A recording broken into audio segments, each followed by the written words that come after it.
ఎందుకు, ఏమిటి, ఎలా? సిద్ధయోగా ఎందుకు? సిద్ధయోగా ఏంటి? అండ్ సిద్ధయోగా ఎలా సాధన చేస్తారు? ఫస్ట్ క్వశ్చన్, సిద్ధయోగా ఎందుకు? మానసిక కల్లోలానికి గల కారణాలు మనం అనుకున్నది జరగకపోవడం లేదా కోరుకున్నది పొందలేకపోవడం. అనుకున్నది జరగకపోవడానికి కారణాలు ఏంటో ఎప్పుడైనా ఆలోచించారా? ఒక పనిని చేయాలనుకోవడం, చేయలేకపోవడం, ఈ మధ్యలో గ్యాప్ ఉంటుంది చూసారా, దాన్ని సిద్ధయోగాలో అంతరా అంటారు. ఈ అంతరాస్ వల్ల మనకు రకరకాల మానసిక సమస్యలు, శారీరక సమస్యలు కలుగుతాయి. ఈ అంతరాస్ని గుర్తించాలంటే మనకు మనం తప్ప ఏ టెస్టుల ద్వారా కానీ ఏ డాక్టర్లు, సైకాలజిస్టులు, మందులు కూడా గుర్తించలేవు, నయం కూడా చేయలేవు. సిద్ధయోగ సాధనలో భాగంగా గురువు చేత మన సమస్యల్ని, మన అంతరాస్ని గుర్తించబడి దానికి సంబంధించిన క్రియాస్ని దీక్ష ద్వారా మనకు అందిస్తారు గురువుగారు.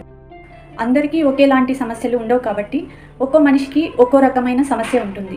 సో కస్టమైజ్డ్గా ఎవరి సమస్యకు వాళ్ళకి పరిష్కారం కలిగించే క్రియాస్ని గురువుగారు దీక్ష ద్వారా మీకు అందిస్తారు. ఫర్ ఎగ్జాంపుల్, నా సమస్యకి గురువుగారు నాకు సజెస్ట్ చేసిన క్రియ అలక్ నిరంజన్.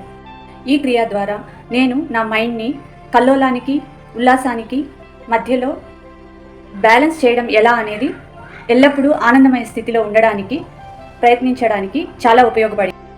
మన యొక్క అంతరాస్ని గురువుగారి ఆధ్వర్యంలో గుర్తించబడి మనకు మనమే పరిష్కరించుకోగలిగే ఏకైక సాధన సిద్ధయోగ సాధన. సెకండ్ క్వశ్చన్, సిద్ధయోగ ఏంటి? 17,000 సంవత్సరాల క్రితం నాటి పురాతనమైన యోగ విద్య ఈ సిద్ధయోగ. సిద్ధయోగ శివుని అంశ అయిన శంకర్నాథ్ సత్యయుగాలో ఈ సిద్ధయోగాన్ని రూపొందించారు.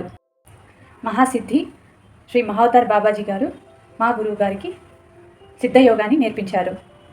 హిమాలయాస్లో 18 నెలలు ఏకదాటిగా శిష్యరికంతో ఆయన సిద్ధయోగ మాత్రమే కాకుండా గిరియోగ, అఘోర, వజ్రయోగ, నాదయోగ, నాథయోగ అనే యోగ విద్యల్లో కూడా ప్రావీణ్యం సంపాదించి సిద్ధయోగిగా శ్రీ గురు పశుపతి గారు 13 సంవత్సరాలుగా యోగా ద్వారా వేల మందికి సహాయం చేస్తూ వస్తున్నారు.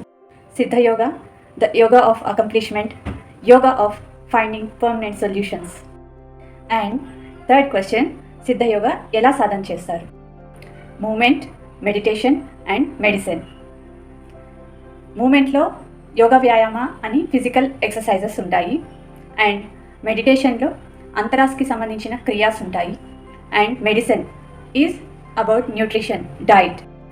ఈ 3 Msని అప్లై చేసి సిన్సియర్గా ప్రాక్టీస్ చేస్తే మన లైఫ్ ప్రాబ్లమ్స్కి, మన అంతరాస్కి సొల్యూషన్ కనుక్కునే సిద్ధిని మనం పొందగలుగుతాము.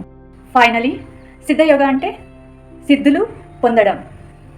మన మైండ్ని ఎల్లప్పుడూ ఆనందమయ స్థితిలో ఉంచేలా సిద్ధుల్ని సంపాదించడమే సిద్ధయోగ సాధన.